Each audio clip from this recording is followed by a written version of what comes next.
Le match tant attendu entre l'Italie et Israël s'annonce déjà sous haute tension, alors que des manifestations massives en soutien à Gaza secouent le pays.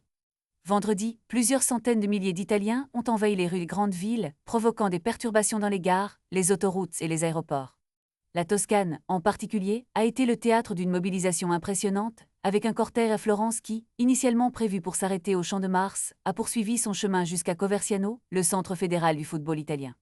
Ce lieu, qui sera le camp de base de l'équipe dirigée par Gennaro Gattuso, est désormais au cœur d'une controverse qui divise le pays. Alors que l'Italie se prépare à affronter l'Estonie et Israël pour les qualifications de la Coupe du Monde de 2026, la tension monte.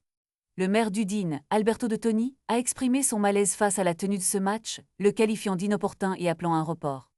Les mots de Gabriel Gravina, président de la fédération italienne, résonnent avec force: ne pas jouer signifie ne pas aller au mondial.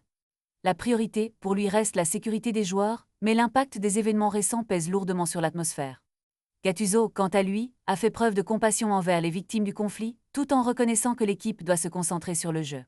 Ce match, qui ne fait pas l'unanimité, rappelle les débordements de l'année précédente, où une rencontre similaire avait conduit à des manifestations, accusant la mairie d'Udine de complicité dans le génocide palestinien.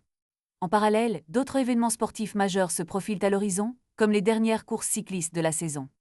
L'équipe Israël Premier Tech a été exclue du Tour d'Émilie pour des raisons de sécurité, et les dirigeants de l'équipe World Tour envisagent de renoncer à leur participation aux compétitions italiennes. L'ombre de l'incertitude plane sur la participation au Tour de Lombardie, programmée 3 jours avant le choc Italie-Israël. La situation est explosive, et les retombées de ces événements pourraient bien redéfinir le paysage sportif et sociopolitique en Italie dans les jours à venir.